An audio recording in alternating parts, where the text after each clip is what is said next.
grabbing you by your ears right now and screaming in your face, I'm not fucking interested. Welcome to the Regular or Menthol podcast, where we discuss Kino movies. My name is Tate. My co-host here is Chris. Hi, folks. We give a little thoughts on the movie, our experience with it, and we discuss specific scenes that we like, followed up with our very own Kino rating. Today, we're discussing the movie Nightcrawler from 2014, starring Jake Gyllenhaal, Bill Paxton, and Rene Russo. King, how you feeling today? Doing all right. We had a little Easter celebration over the weekend. How was your Easter? It was kind of awesome. Yeah. I went over at my parents' house, and they were like super funny. My mom got like sick, and then she was like, I don't think I'm going to make dinner tonight. I might be feeling better tomorrow. Order out. Come over tomorrow. Order So I just went back she texted me the next day, and she's like, I'm feeling better today. Why don't you come over at 7? Nice. Yeah, dude, we got this free ham. You get so many bonus points from Giant. We're like the loyalist Giant shoppers. Oh, wow. Oh, yeah, dude. And basically, you spend so many points, you get this free ham. But, dude, the thing ends up being like 12 pounds. So I just had meal prep for like the next 2 weeks. I'm just crushing ham. And the best thing you can do, dude, is like, this is the key right here. You take your ham and you thinly slice it. Like, this is like a whole big thing of ham. And you throw it in the air fryer till it gets a little charred on the corners. Right there, bro. That is it right there. That's you're making that for a little sandwich? No, I just eat that with like mashed potatoes and some greens at nighttime. Yeah. But you could absolutely throw on like a nice roll. Yeah. Little mustard, maybe. Anyway, we got some goings-ons in the world. I will have everyone know that I called it to a T. I said 2 more weeks. I did call the 2 more weeks our favorite quote, and sure enough, we come out with 2 more weeks. 2 more weeks to the happening. Trump said he's pushing back the timeline 2 more weeks, and I'm like, he did the meme. Oh no, it's like, it can't. He did the meme. Constructed. This isn't real. Reality is totally constructed. It's just you're witnessing. It can't be real, dude. The Matrix. So anyway, let's get into this movie. We got a lot to talk about. Nightcrawler. What do you got? A morally unscrupulous petty thief randomly finds his way at an accident scene on the road. There he learns of the art of nightcrawling, independent cameramen who drive around getting footage of accidents and crimes for news channels. Deciding he wants to give it a try, he sells his things in order to buy a camera. Due to his incredible ability to ignore risk, he's able to get the best footage in town and starts making good money. Now, after having the leverage, he negotiates more money and starts to blur the line between documenting events and actively shaping them. Nice. Very nice. Dude, this movie, it's funny because I remember we were talking about, Iron Man the other week, and I remember the marketing for this, right? But I recall not paying attention to it very much. And I'm thinking, I just saw Nightcrawler. I'm thinking, wow, because this is like 2014. This is amidst all of the, superhero nonsense going on. And I'm like, wow, they're doing a standalone movie for Nightcrawler. Now, I'm a Nightcrawler guy because I'm an X-Men guy. And I just assumed that this was the Nightcrawler movie. And I'm like, oh, Jake Gyllenhaal is going to play Nightcrawler. It wasn't a Nightcrawler movie, but I just assumed it. And like, I never followed up on it. I never watched it. Till like, and you're like, wait a second. Thoughts on Jake Gyllenhaal? I think Jake Gyllenhaal rules. Yeah, I'm a huge fan. This film confirms it, but his acting is just incredible, I feel like. Now, one of my least favorite Jake Gyllenhaal movies is the Roadhouse remake. Okay. But yeah, well, I kind of give him a pass. I don't know. At least he got jacked for it, but he's and we'll get into it a little bit because I don't think that's something that he necessarily, he's one of those guys who's going to do what he wants to do. He does the movies he wants to do. And that's like the actors I respect the most. It's not just like a payday. So like you wonder why he would do that movie, Roadhouse, but there's got to be a reason, but we'll touch on some of the stuff of why I respect this dude. But yeah, I mean, I love him. I think anything he does is gold. But like I said, we have a couple movies of his we're going to cover. Specifically Enemy, which is one of my favorite films of all time. Oh, yeah. Yeah, that movie is just... So yeah, we're on the same page. Gyllenhaal, I mean, the guy, whatever he does, turns to gold. And there's part of me, that watches this movie and I think to myself, wait a second, should I just quit my job and become a paparazzi? Yeah, dude. Why not? I think that being a paparazzi is almost, it's like 1 degree off from being a detective. Maybe. He has to listen to the police scanner and kind of decide what he wants to go, what crimes he wants to go to. And, it's like, I like the idea of celebrities getting up in my face and being mad. Yeah. But, isn't that the deal they sign up for when they become famous? Is that everyone is always just mobbing them in real life, right? They should be used to it, but they get super upset about paparazzi in their face with the camera. Well, because that's, to be fair, they're like crawling all over these people's houses. Yeah. You know what I mean? So it's probably fun to be famous and shit and have a ton of money, but when it's 24/7 and these people stake out your house, it's probably annoying. That's what I'm talking about. The degree of separation from being a detective, though. You're staking out these people. Where are these people at? Let me sit in a car for 8 hours to get the perfect shot. Right? Did you ever see when these paparazzi get confronted? They're all just like, we knew. Yes, it's always these like Lou Bloom people. Well, that's what I mean, because there's not a paparazzi that just confronts them and is just like, yeah, what? Yeah, exactly. I'm out in public. For instance, like, if you've ever seen on YouTube those First Amendment people, and they just carry a camera around and just walk around, and people just flip out. Yeah, because they're carrying a camera. Mm-hmm. Like, what are you filming me for? And then it's this whole back and forth. And they put it on YouTube, right? So good. Like, one of those people needs to become a paparazzi. Exactly. They have the wrong calling. That's what they need to do. Become paparazzi. Yeah, and fight back. There's maybe I'm crazy. Paparazzi signals vitality. Now, that might be in the media, they're portrayed as these scummy people and everything. Mm-hmm. Yeah. But to just decide one day, you're going to decide just to drop everything and just drive around in your car with a camera to make money. Like, there's something about that is life affirming to me. I don't know. I think the people, if you get a good look at some of these people doing that, I don't know that they have a lot going for them. So it's kind of just, hey, if I were to just, I don't know how to describe it, but if I had nothing, like, I was just like, all right, let me just be a paparazzi. Like, I have no life, which, if I didn't, I actually would. I'm not saying this is a job that would be below me, but it's like, yeah, I have the time and the patience to do that. Probably it's the right job for you. I don't even know how much do they get paid. Literally was just going to say, I don't even know how much they make, but I guess it's those kind of people that are doing it. I mentioned before about the whole Nightcrawler thing with thinking it was, the Marvel. First time watching this for me, I think it was definitely years after it came out, because like I said, I remember the marketing of it and I was like, okay, Jake Gyllenhaal, cool, but this is going to be, and I think I even was interested in watching it. And then it just kind of one of those is just, like I said, numerous times where it just kind of flies by the wayside and I didn't really hear much about it. And I'm like, okay, but then I hear that it's a literally me type character movie. So then I'm like, all right, let me watch this. Let's see what this is about. And I think that's kind of when the meme came alive, was 2020. And that's probably the first time I watched it, I think. Okay. Interesting. Yourself?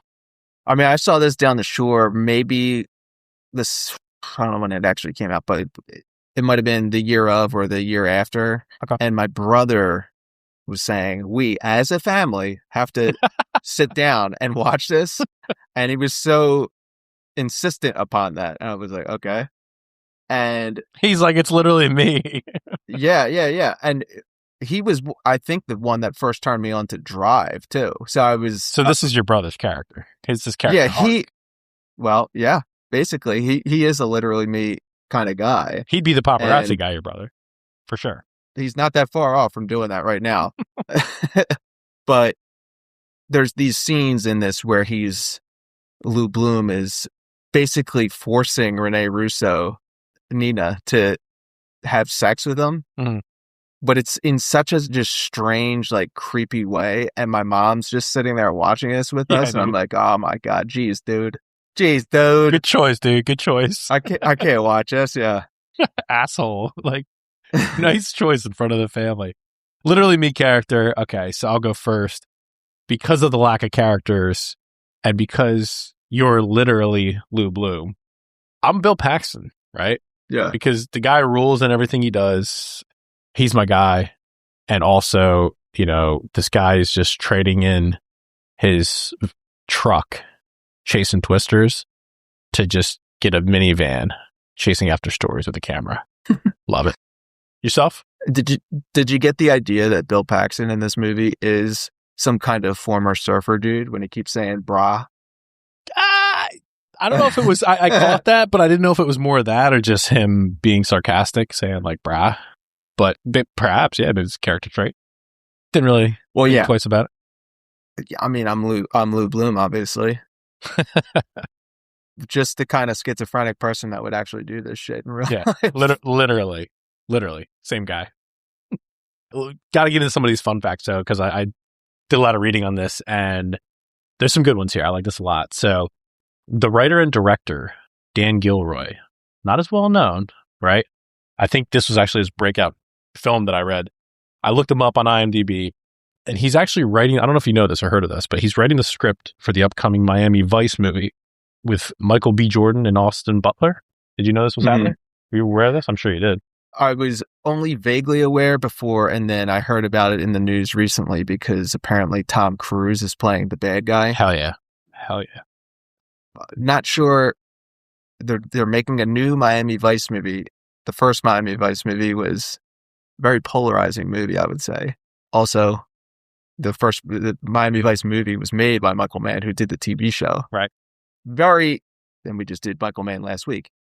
Very polarizing. I'm excited for the project, though. I'll tell you that right now. Yeah, good actors. I mean, for sure. During the scene where Jake Gyllenhaal screams at himself in the mirror, he got so into the improvised scene that he broke the mirror, cutting his hand. He was driven to the hospital by director after a 19-hour day of working. Got 46 stitches in his 4-hour-long operation, returning to the set just 6 hours after being discharged. This is the reason why Gyllenhaal had to hide his hand behind his back in the scene where he tells the scrapyard owner his motto. Now, this is exactly what I'm talking about, dude, right? On top of losing 10 pounds for this role, which I read, this dude is like so locked in, he's doing 19-hour days, right? Now, 19-hour days for an A-list actor consists of a lot of sitting around in their trailer, or if they have like a motorhome type thing. But that being said, like their body doubles doing all their work. It's still a 19-hour day, which is kind of crazy. And respect, dude. That's all I'm saying. And the fact that the director is the one who drives him to the hospital just goes to show you how, I wouldn't say like skeleton crew this project was, I'm sure it wasn't, but just how invested these dudes are. And I'll get to some of these other points, but this is what we love to see, folks. This is passionate, real filmmaking. Okay? Yeah. Thoughts before I go any further? I mean, the dedication, you love to see that kind of thing. The guy's absolutely dedicated to his craft. Yeah. 4-hour surgery on your hand, cutting your hand, that is pretty wild to think about. That must have been a serious ass cut. Yeah, dude. So to create Lou's appearance, Gyllenhaal worked out for up to 8 hours a day and ran or cycled the set every day. Right? So it's not like he was getting jacked. He was losing 20 pounds, but he wanted to like make up look, have his like eyes sunk in and kind of like look like shit. So he worked out and just like got no rest for it. Just like overworking himself, which is kind of wild. Have you heard of this before? That is a kind of alarming statistic there. 8 hours a day in the gym seems nightmarish. And you got to think, what would you be doing for 8 hours in the gym? You're talking 10 sets. You're talking high reps. 8-hour arm workouts. Rich Piana. He's doing an 8-hour arm workout every day. Well, you'd think he could just take the machinist approach with Christian Bale and just not, because he looked but I'm sure he probably didn't want to look that shitty and probably want to keep muscle tone, because of course he gets it right back to do a bunch of other movies. That being said, he memorized the entire movie like a play. This is what I'm talking about, dude. This is like when I first started getting into films, like reading these entire scripts, like it's going to be shot all at one time. It's like, he's that invested is what I'm trying to get at. And the fact the film was shot over 28 days, kind of alarming.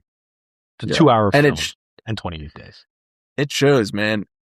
The quality of this is so good. And you're like, Gyllenhaal's performance in this is so next level. Mm-hmm. Like, yeah, this guy dedicated himself to this project. And I appreciate it. This is what I'm talking about, man. It's like, not to go down the rabbit hole as always, but yeah, we'll talk about it when we do Enemy. But this is a guy who's locked in. And when he gets to that level, he's going to do the projects he wants to do. So again, this is this guy. He found this director. The director found him, I would say.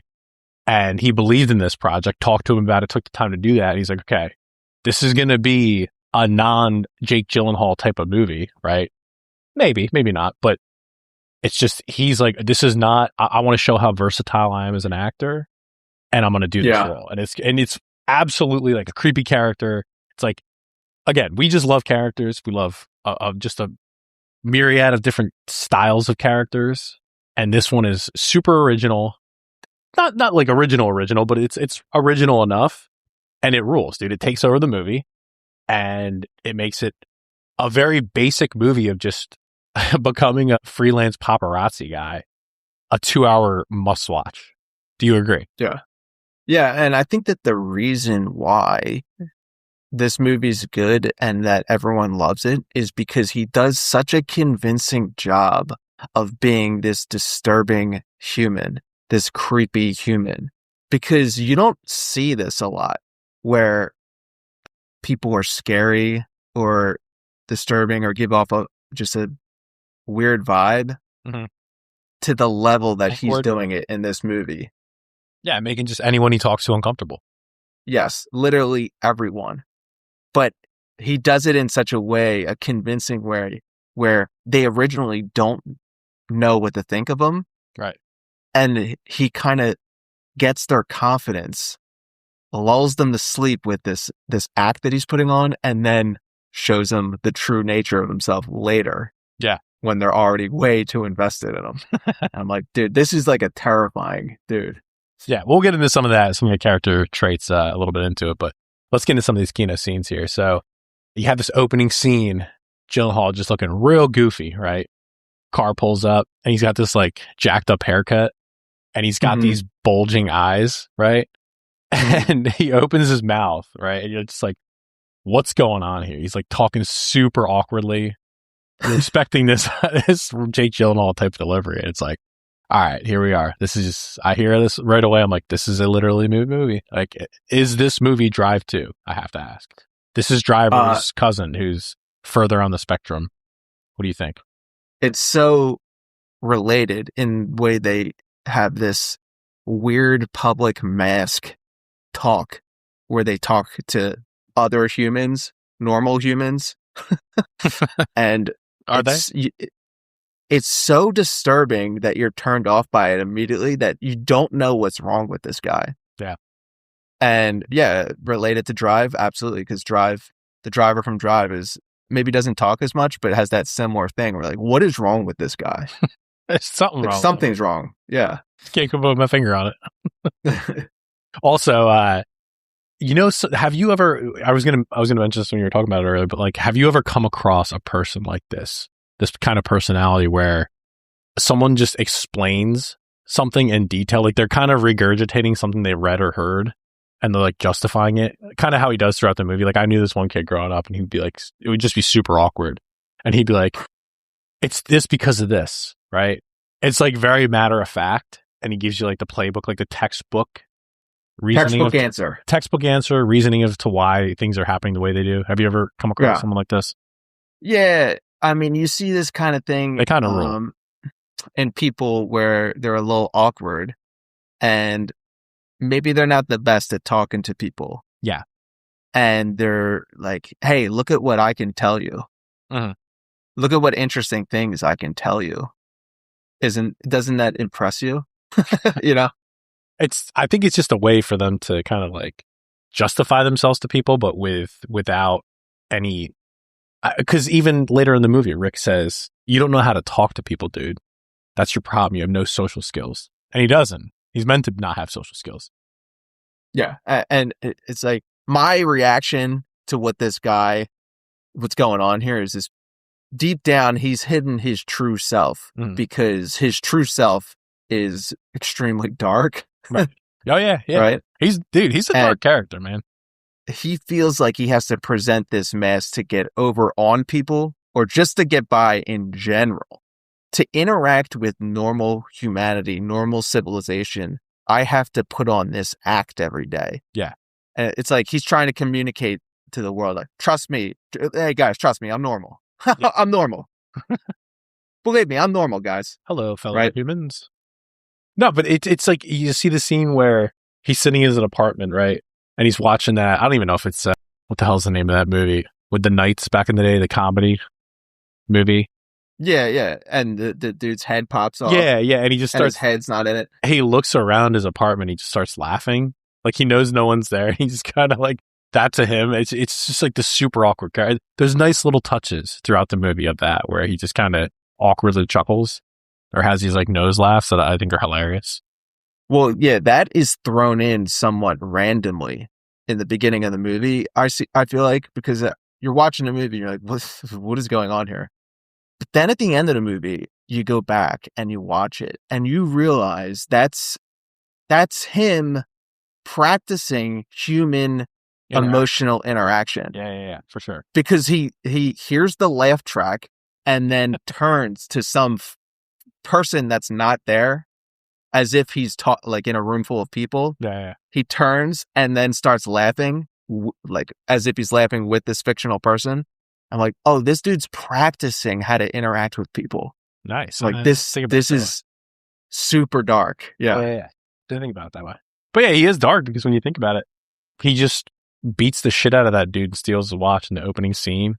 Right. When he gets Rick killed and just stands over him and then awkwardly justifies why he's let him die kind of thing. It's like, yeah, this dude does not have any emotion, human emotion whatsoever. I'm kind of glad that they put that scene in the beginning where he beats up that security guard and steals his watch. And if you notice throughout the rest of the movie, he's wearing this nice watch, and it's the watch that he stole from the security guard. And imagine for a second that this movie just started with him going and finding the crash site to begin with, and you have no concept of what the hell is wrong with this guy at all. They put that scene in the beginning, and you're like, okay, this dude is probably just unhinged. Like, he's probably somewhat of a psycho, but you don't exactly know, but you get a little bit of a hint. Mm-hmm. And it's like, if they didn't put that in, you'd be like, what is wrong with this person? Yeah. He's super weird, but he's just kind of a psycho. Mm-hmm. Yeah. He asked the junkyard guy for a job, and the guy says he's not hiring a fucking thief. And Bloom just looks at him for a split second, like not exactly hurt, but at least he's like almost respects him. Yeah. Like, you found me out. Mm-hmm. And he goes, he puts his public face on, smiles, and points at him like, oh, you're good. Incredible facial expression, though, when he does that in that scene. There's so many good facial expressions in this. And like you said, there's so many little pieces in there that kind of tell you. Like when Rick's talking to him in the car, and it happens twice. I forget what scene it is, but I noticed it. And Rick's trying to ask for the raise.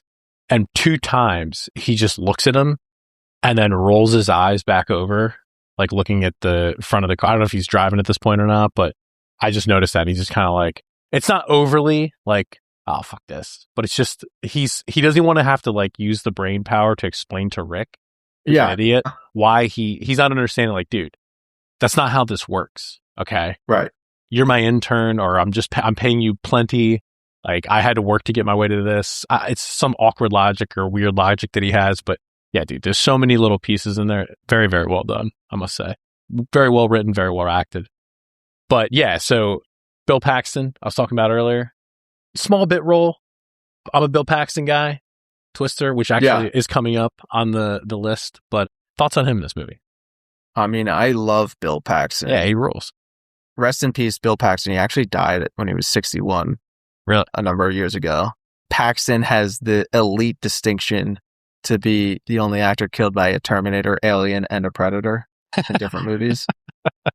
And I don't know, I love Bill Paxton. They can do no wrong in my mind. But I was mentioning it earlier, and it's like, this is the amount it takes for a movie to entertain you and I, is it not? It's like, this guy steals a bike. This scene is great, dude, when he steals the bike and he just takes it in because he just happened on this accident, and he gets a camcorder and a police scanner from the pawn shop, right? Mm-hmm. Talks to the guy, he's like, this is 37 speeds. Guy's like, no bike is 37 speeds. Like, he just bullshits. And he just talks until he gets what he wants. And it's like, this is all we need in a movie to entertain. And this is all anyone should need in a movie. If done right, this is a perfect example of just how simple it can be. And just, if done right, can be super entertaining.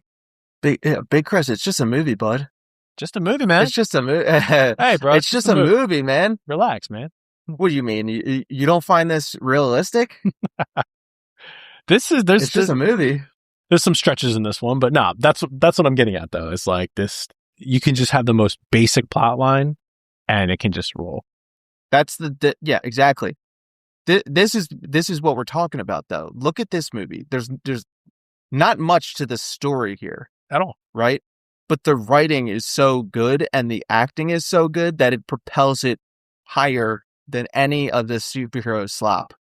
And not even to just diss on the superhero thing, but it's just like, dude, there's no epic scenes. And there's the chase scene with the car, which call it action packed, but there's no real cool trick shots with the cinematography. It's like no epic soundtrack. It's bare bones, dude. Like you mentioned, it's just, and it's not really like a huge juxtaposition between characters, which is like a huge thing for me. I always say, I mean, you have him and Nina. I guess you could call it that. It does build up his whole ideology, but again, it's just superior acting, phenomenal writing, and like the story just kind of consumes you. Like, wow, where's this going? And like, what will be the outcome? And that's it. You'll sit there for 2 hours and watch it just to find out. It's impressive. That's all I'm saying. I love this next scene. Bloom, he's just walking in the newsroom for the first time and he sees someone and smiles. But it's just like the timing of it is so good. It's like he's walking in, he sees someone and he thinks, quick, make a smile. Remember, you have to look normal. And it's all done in a split second and just with a facial expression. Yeah. And you're like, it's like perfect acting, dude. Yeah. Perfect acting.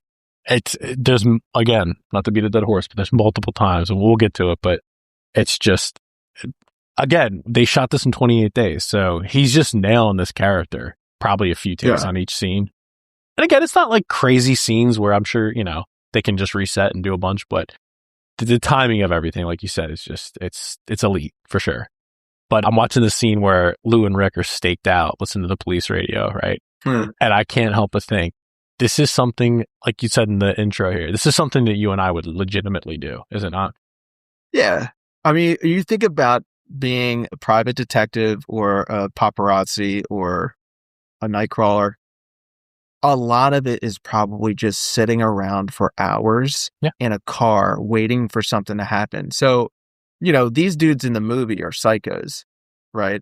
But if it's like me and you, we could just sit around bullshitting in a car and having fun. Literally.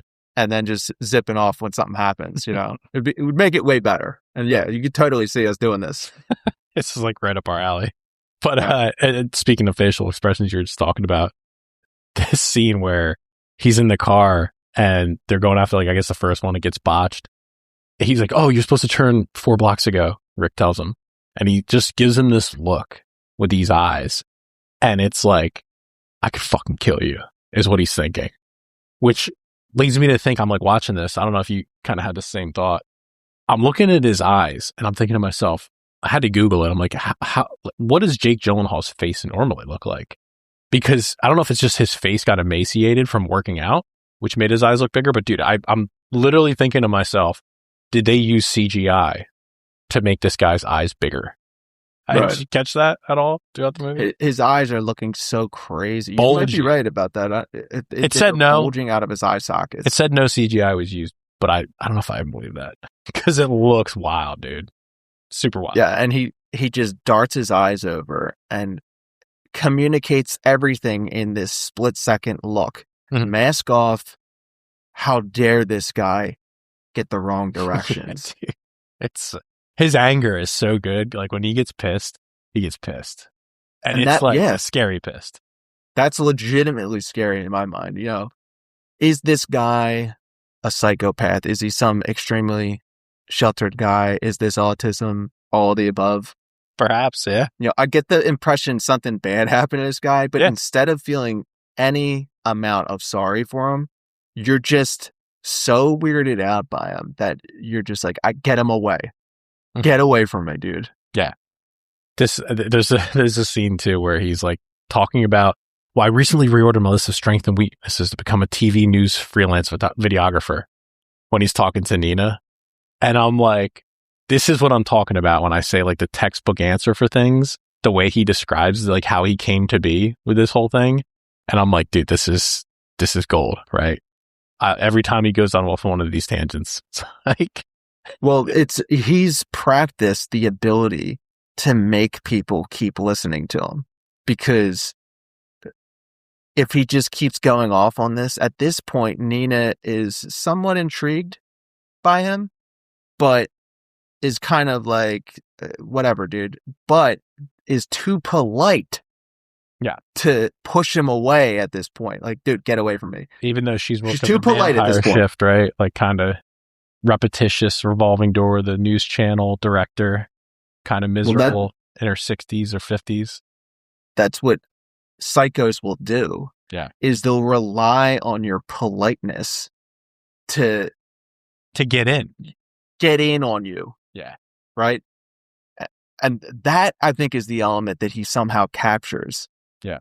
Where it's like, you don't like this guy, you're repulsed by him, but it would be a little too impolite to just push him away.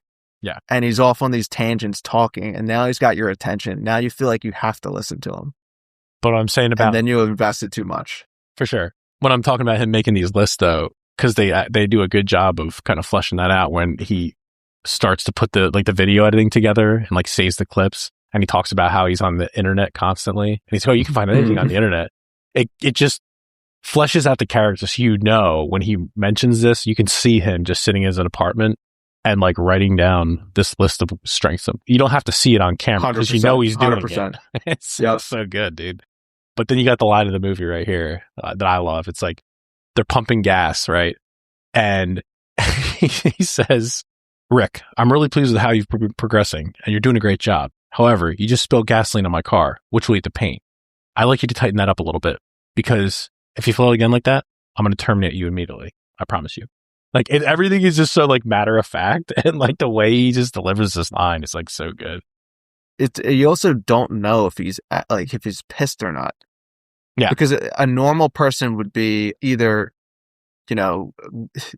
way more just aggressive language or just not care at all. But this is something in the middle where you're like, he's being polite when he's saying all this shit, but also telling me he's going to terminate me immediately. What's going on with this guy? It's super awkward, man. But anyway, we got to get to this next scene. We talked about him and Nina, and there's a scene where he asks her out. He describes this Mexican restaurant, which is, again, probably some mom and pop shop that you've eaten at a million times, but he mentions the name of it, and he's like, it's supposed to be an authentic taste of Mexico. It's like, just the way he says this shit is so good. But it gets me thinking, why is he trying to smash this chick who's twice his age? Like, what's going on? You're watching. I don't know, but he says he's into older women, but like, I feel like it's some kind of thing where it's either a long-term con where he's trying to get power over her, or it's something where it's just part of his derangement. Well, he does mention the whole thing about sex where he's like, when he's like yelling at her and finally confronts her, and he's like, and I'd like you to do the things that I asked you to do in the bedroom, unlike last time. It's like, I understand what you're saying about the long-term con, which I think is immediately you're watching this. Okay, yeah, he's trying to get her, in between a rock and a hard place, right? He's using her. But then he wants to have the sex with her. Why? Right. But it might also just be he's using sex as some form of power over her. Yeah. Well, fair enough. But it's like, I like how she realizes what he's doing almost immediately and changes the subject to the blood on his shirt. Yeah. Like he starts talking about a restaurant. She picks up immediately about where that conversation's going, changes the subject. And then he just presses on and keeps talking about it and asks her out, to which she says, I'm busy. Like a normal person would just stop there. Yeah. We can read the subcommunication, right? As humans, normal people can read this. This guy, no. So he's just like, Saturday's your night off. And she finally just goes like, gives him seemingly a hard no with, I don't date people I work with and I'm twice your age. Again, this guy just retorts, keeps going. I like older women and I don't work with you. Yeah. And then he goes and threatens their business relationship if she doesn't go out with him. But he doesn't fully commit. He's like, I didn't know if I said that. I didn't say that. And it's like, is there a point where something is so cringe that it becomes just like cringe? Like what I mean is like this, she is turned off by him and is not into him. But the fact that he's such a persistent psycho, she's like, wait a second, no one does this. No one persists this long. And she's like, I'm somewhat intrigued by him now. Yeah. This isn't said on screen. I'm thinking this. She's intrigued by him at the fact that he's so goddamn persistent and none of this makes any sense. So she goes on a date with him. And speaking of that date, let's talk about that because it's just, dude, it's so good, man. It's super awkward to the point where she's like, I did this as a professional courtesy. And then you see the mask come off. Yeah. So that's it. He keeps he's trying to get her to keep saying yes. Right. He's getting more yeses out of her. He's now got her on a date with him and she's giving resistance again. Yeah. But she's already committed a great deal. So he's starting to build up leverage. That's what it is, leverage. And then the mask comes off and he starts really threatening her. And you're like, oh, dude, this is getting scary. This is actually getting scary. And it goes on for like a while. It's a good scene, man. One of the best scenes in this movie, for sure. And she says to him, I only came out to dinner with you, Lou, purely as professional courtesy. He turns his head with a slight wry smile and just says, thank you. And you don't know whether he's confused as to whether that was an insult or not, or if he's just so psycho, and it's the latter. He's psycho because then he turns on her. But there's a split second where you don't know what's going on here. That's a great way of putting it, dude. That's like the best way you could describe it is you don't know as the viewer if he's actually hurt by it, if he actually is just so, I wouldn't say dumb because he's not dumb, but he's just like so awkward that he's just like, thanks. Yeah. But it's done so well, man. The delivery is just epic throughout this movie. So then Nina pops off on Lou and he has this iconic meltdown where he breaks I mentioned in the beginning of the intro where he breaks the mirror in the bathroom. But the only thing I could really focus on in this scene is he's watching the TV of the newscast of the plane that went down and it's on fire. And it just stood out to me, man. Like the CGI in this fire bothered me so much. I had to rewatch like 3 times. It's passable, but I'm also like, this is 2014. Okay. Like the CGI, the text should be decent enough at this point. And I don't know why, dude. It bothered me so much. Like this is further evidence that you don't need CGI in a movie unless absolutely necessary, which I guess it would be in this, shooting this, I guess, lower budget 28-day film. At the end of the day, it's just plane on fire. They're not going to just set a whole plane on fire just for that. But I just testament to how much I hate CGI. Yeah. And I totally agree. I mean, you watch, I'm not going to name the movie, but you watch a modern movie that is hailed as incredible. And you note that the movie came out in the last couple of years, and it's a major movie, and Terminator 2, which came out in 1991, has better CGI. And you're like, dude, what? And the final fight scene of this major movie is like 20 minutes long of CGI. Like, dude, Terminator 2 has better CGI. Boof. Yeah, man. I know exactly what you're talking about. Yeah.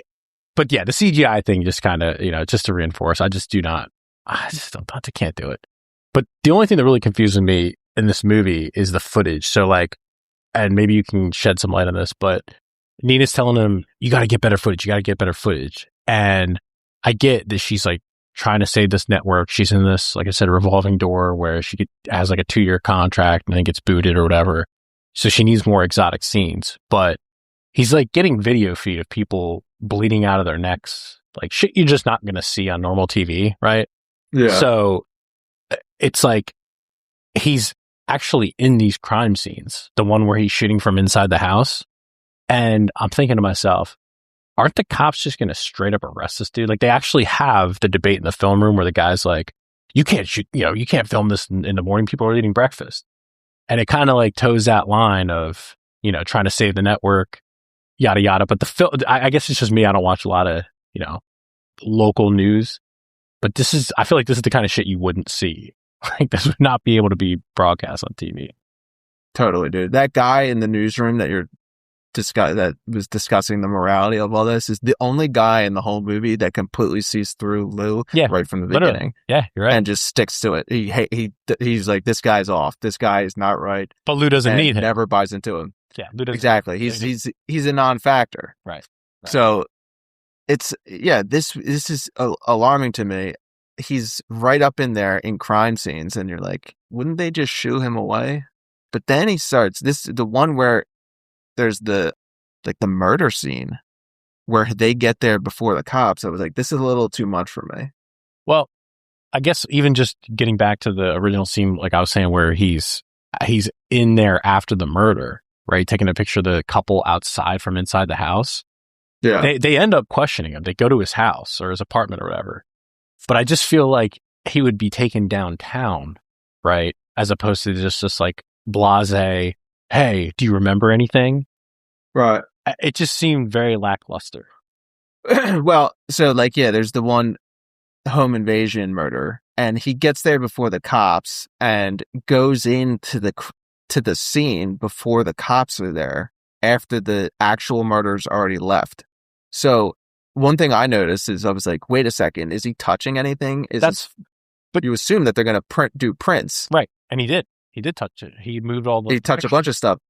And, is he dragging mud in? Is he leaving footprints? This is the kind of things that I think of as a, absolute top-level detective that I am. Well, the fact that he even has the bullet holes, and he's showing camera footage that's on TV of the bullet holes in the refrigerator. Right. They're going to bring you down for questioning for that. Like, dude, how do we know you didn't commit this crime? How do we know you didn't do it? Exactly. 100%. You're a suspect. Then they fingerprint right. And they see that his fingerprints are all over this crime scene. But the thing that really struck me, it was like, now that this guy is actually a psycho because he has absolutely zero risk aversion. He doesn't care, dude. Like, there's gunshots going off. They're there before the cops at this one scene. The literal murderers are there shooting people. And this dude just like, let me just roll up to this house and walk in. Like, what? How do you know there's not another person in there waiting with a gun in the corner who was too scared to come out? And then you walk into the room and they just blast you. Yeah. Literally. These are the kind of things I think of. But this is Lou Bloom, who is actually psychotic and just doesn't care about risk. Mm-hmm. He's in it for the big shot. And then he has this monologue where he's selling the footage to Nina, and they're debating the price. And it's like, this is where you start to see him at least have his own worth, right, with her. Mm-hmm. And he starts to turn on her a little bit. And again, the juxtaposition between them is great, like right down to the age difference. But she's thinking, okay, this dude's some weirdo who might have talent at first. And she kind of like brushes him off at the beginning. And all of a sudden, he's starting to get good, right? Yeah, yeah. And he's holding her hostage because he knows all about her career, right? He's like, you can find anything about someone online. Now she's like, shit, what did I get myself into? This guy could be a problem for me. Absolutely. Much more than me losing my job and like having to get another, creative director job for some newscast, right?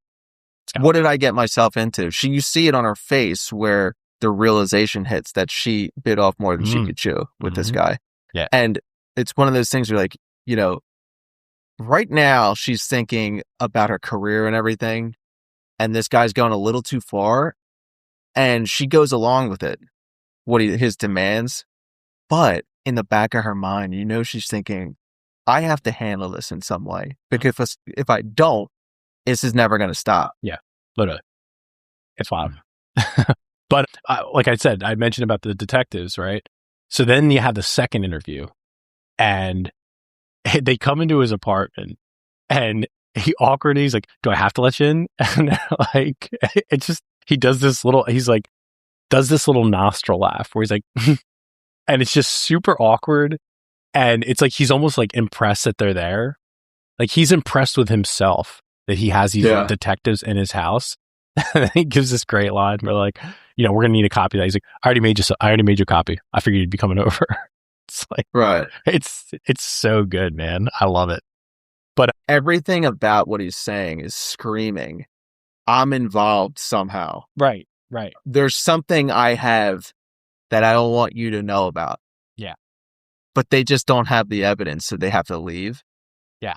But you're like, if I was a detective, I would be like, that's the fucking guy that did it. Yeah. Right. You'd almost be pissed off at him so much that you're like, all right, I'm going to nail this dude. And you would make it your life work if you were a true detective. Unfortunately, these two are not. And it's almost like he's toying with them, right? Almost to a degree where he's like, not that he wants to get caught, but he's just like, I'm smarter than you. And I'm just going to keep doing this shit. Yeah, it's the intellectual hubris of psychopath ego. Like they want to toy with the cops. They want to mess with them. And he gives them every chance he can to have them get him, but they just don't have enough. Right.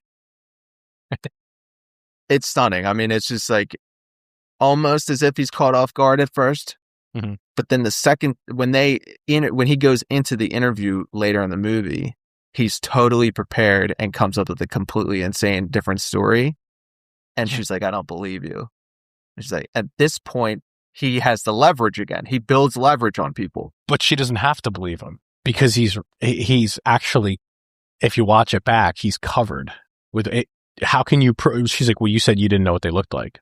And he's like, well, yeah, it all came back to me. I saw the way they moved. I saw their figures and it all came back to me. You can't disprove that. Exactly. You know what I mean? So it's kind of just it's flawless. It's a flawless alibi / cover or whatever you want to call it. So Lou picks up Rick and starts explaining to him the critical moment, as he puts it, the point where they could make enough money to expand the business. And I just love that his face is so uncomfortably close to Rick's. Yeah, you can see in Rick's face that he's a little scared of where this is all going. Mm-hmm. And it's just this guy, every scene, it's just Lou making people uncomfortable. It's fantastic. Yeah. It's the Rick, and you couldn't have gotten a better person. What's that guy's name? Riz Ahmed or whatever. Yeah, yes. Like the perfect offset to this character, right? They're kind of similar in certain ways, but they're enough different in their personalities where it just really works. It's so good. And he can feel emotion. The guy, is like, this is a little crazy. He doesn't like the risk, but he's still willing to do the work. He has to, And Lou and Rick, they pull up to the murder suspect. So Lou, he goes and gets the murder suspect's license plate off of his footage and looks it up online. And I'm like, that's not real, dude. That is not real. You can't just look up someone's license plate and find their address. But anywho, apparently that's on the internet in this movie. And they pull up on the murder suspects in the restaurant and call the cops. Lou tells Rick to go down the street and film from there. And Rick argues like he's not getting out of the car. Yeah. Because he's scared. Lou says, what if my problem isn't that I don't understand people, but I don't like them. Yes. And you're like, finally, you get this guy's being honest. You finally get what's underneath the surface with this guy. Well, something happened to him where he just hates everyone. It's relatable, dude. I feel this. Respect. Yeah, because, you know, we're not psychos, but everyone does have this public face. So you can almost relate to what he's saying because it's like, I got to fucking deal with this bullshit. I got to deal with these people. Mm-hmm. Like, you just come up with some kind of public face in order for it to go smoothly because you don't want to just deal with people. Yeah. In this case, he's a psycho. So he literally, it's like even worse on 11. And he creates this whole persona that's so phony, but he's really good at drawing people in. Yeah. And you're like, finally, he shows you who he really is to Rick. And also, the funniest thing happens at this scene where, so Rick's in the car bugging out, and like they're riding the cop's ass, like almost just, he's kind of swerving in and out about to hit cars and stuff. And Rick's bugging out. He goes, "This is fucked." And then Lou responds, "Do you know I've never once sworn in front of an employer?" It's like these little lines. He's like in the middle of all this stress. He's like, "Do you know that I've not once sworn in front of an employer?" Like, he's still getting down to like just the most insane logic of all this. It's just, well, that's the scary thing, man, is like psychopaths have some kind of resistance to stress. Yeah, exactly. They have extreme stress resistance. And that's why he's able to take all these risks, is because he doesn't even feel them. Yeah. He doesn't even it's a good way of putting it, yeah. The stress. And at the same time he's doing this, he's keeping up his public face persona by giving this line that is almost way too polite in light of what they're actually going through at the moment. You make a good terrifying point. He's not stressed once in this entire movie. He only gets angry the one time. He gets a little bit upset with Nina when he's trying to, like, you know, negotiate with her. But the one's obviously the scene where he smashes the mirror is like, because he's pissed at himself or like the way things are going. But that's like the one insight you have where he's like remotely stressed through this entire movie, which is followed up with the car chase scene, right? Where again, they're riding the cop's ass and like the whole time he's not holding the camera, right? Rick filming. And he's like, he's too concerned. He's trying to drive. He's like, okay, wait, watch out. And then he just says, Lou says to Rick, he's like, steady hands, Rick. It's like, he's so dialed in. He's more concerned about getting the shot than like getting in an accident. Yeah. It's just kind of wild.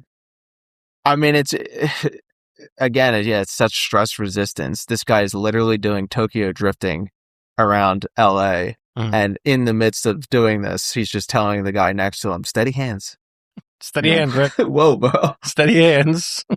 He even mentions it too, like when they're getting out of the car too. It's like, this guy's just so locked in. He's dialed into his craft. You gotta love it. And then, you know, Rick dies. Yeah. Rick. Press F. Poor Rick. Gets shot by the murderer. Lou's like, yeah, he's dead. Come on out. And then the guy's not dead and shoots him. And then Lou just gets all this footage. Yeah. And he goes back and shows Nina the latest footage of the shooting and, you know, Rick getting shot and everything. And she finally just gives into this man's power. Oh, yeah. She's fully bought in now. That was... I think she just realizes, okay, fear of this obviously insane human being and career success, it's now fully overriding any kind of safety concerns. And I'm just going to fully lock in and just go with Lou. I'm on Team Lou now. Can't beat him, join him. That's the one thing that actually kind of bothered me about this movie. Really, the only thing was the killer sitting in the crashed car and Rick comes out with the camera. Obviously, he recognizes he's not a cop because he looks at Rick for like a solid 3 seconds. So he just decides to shoot him with 3 rounds. Why? Because then he gets out of the car and sees Lou, doesn't shoot him because he hears the cops. And he's like, okay, shit, I got to go. Like, fight or flight. Why would you waste those 3 rounds on Rick? He's not a threat. Great question. I'm not sure. You would think that maybe he thought he was a threat because it's the first person he sees. Hard to say. But it certainly worked out for Mr. Bloom. Yeah. Always does. So we had the detective chick interviewing him. And this chick, no idea, like I mentioned before, what she's getting into. But most importantly, he says, I think the killers saw my footage and that's why they came after me. He's so impressed with himself that he's selling this detective on, they saw my footage, so they're coming after me. He's like half using it as his story, but half believing it himself, if that makes any sense. Yeah. This is the power of just absolute confidence in literally. the lie. You say anything with just absolute confidence, and it almost doesn't even matter if the other person doesn't believe you. They just have to succumb to your will. It's a matter of wills. Yeah. Is your will in the lie going to be stronger than the detective's will in not believing you? Because she tries to intimidate him and be like, I don't believe you. I think this is what happened. Mm-hmm. And he's just like, zero effect on him whatsoever. Yeah. He's not going to crack. And I notice a theme with every character in this movie. It starts out, they don't think much of Lou. They underestimate him. Also see some drive in this young man, right? They reluctantly accept his talent. Then, once Lou gets the power in the equation, he shows them his true face. Right. And by then, it's too late because they're already way too committed. Yep. Nina, Rick. It happens with Nina. It happens with Bill Paxton's character. Mm-hmm. He's telling him, you know, like, yeah, this is my camera. I don't make enough money. Lou asks him for a job. He says, "Fuck off." Yeah. Then by the middle of the movie, Bill Paxton's asking him, "Hey, you need to come work with me. Mm-hmm. We'll make so much money together." And Lou's telling him to fuck off. Exactly. And almost kills him by cutting his brakes. And Rick, same thing. And the detective, same thing. Yeah. And you're just seeing this pattern of this guy manipulating everyone in this movie. But he does it so good because you don't think anything of him in the beginning. And he has that good line that he says to Bill Paxton. He's like, you keep talking, but I just want to grab your ears and scream in your face. Like something to that effect. Yeah. And it's like, it's just such a good line, man. His lines in this are so awesome. And then the last scene is Lou giving this pep talk to his new team of interns. Mm-hmm.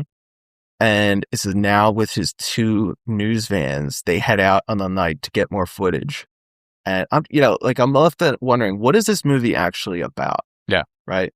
It seems like just this vehicle to show Jake Gyllenhaal's powers of an actor. To just become the most creepy. He's the most creepy man possible, and it works. I totally buy in and believe him. Yes. And it's somewhat horrifying to think about how he tells this new group he won't ask them to do anything he wouldn't do. And it's right at the end of a movie in which we see there's nothing he won't do. He'll do literally anything. Mm-hmm. So these people are hearing him say this, and they're like, oh, okay, that's a relief. And you're like, no, run. You should run. For the love of the game. By sheer force of will, though, this man goes from stealing copper and manholes to having a big news company. He wins in the end, dude. Well, he says at the very end, too, I think he says, if you see me, it's the worst day of your life. Yeah. Obviously because, he's a Nightcrawler, but it's such a good line, too. But I don't know if you caught this at the very tail end of it, though. The movie actually ends on his 2 news vans. They kind of separate, given the idea that, now they can cover different news stories every night. Mm. And they split in this one intersection. And the van on the left, if you go back and watch, it has a red light, and it runs a red light. It has a directional turn red light, and it takes it. But now, dude, you mentioned about Gyllenhaal, and it's like, this is a passion project with a not as well-known director. And these are the movies that I love. These are the actors that I love because these are the Christian Bales, sometimes. But they're the guys who are so locked into acting. They're like, I'm going to do the movie. I don't need a paycheck. I've already made it. I'm so locked in and I love doing this that I want to show my versatility, and they will do anything like this. Like he doesn't have to be doing like destroying his body. Both of them, Gyllenhaal and Bale. It's like, you don't have to destroy your body, dude. Like you can just kind of do layup movies for the rest of your life, your career. But they're like, nah, dude, this is what I am passionate about doing. and I got to push myself because I have it easy, right? Like, how far can I take this role? Because it's gonna show on screen, if that makes any sense. Like, this is the kind of shit that I love. For sure. And you love to see a guy who is so passionate about something like this, but also so goddamn good at it too. There you go. And there's a reason why. To see those combined is just watching magic unfold. I agree. Kino rating. I'll go first. This Sure. 8.5 from me. No question about it. Like I said, my kind of movie. Super simple. Couple cool scenes that doesn't need to be over the top. Doesn't need to be, right? So you get this main character who just wills his way to succeed through sheer determination. Lesson is simple here, folks. And he has these awkward lessons where he says it throughout the movie, but the overarching theme here is, what is stopping you from finding something that you're into and just busting your ass to be the best at it? Like, letting nothing stand in your way, period. That's all it is. That's the simple overarching theme of this movie.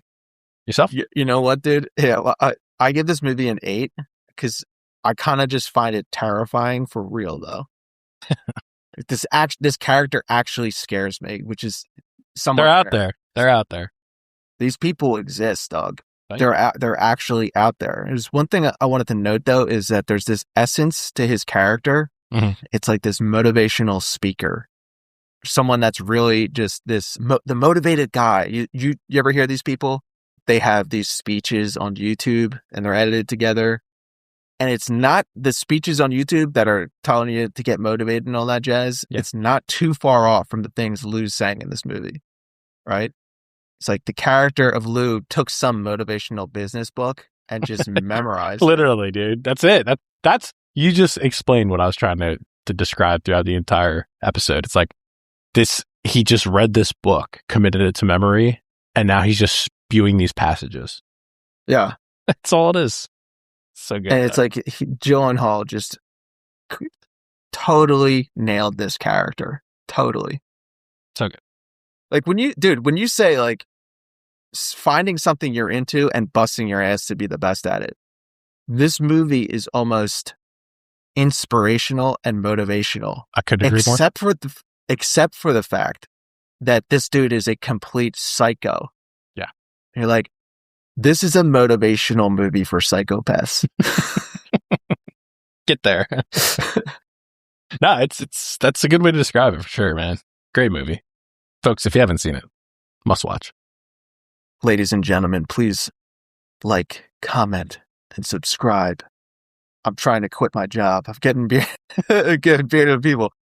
Next week, we have our introduction to Colin Farrell and Brendan Gleeson in the movie In Bruges. Oh, yeah. Yep. Very excited. Anyway, folks, appreciate you.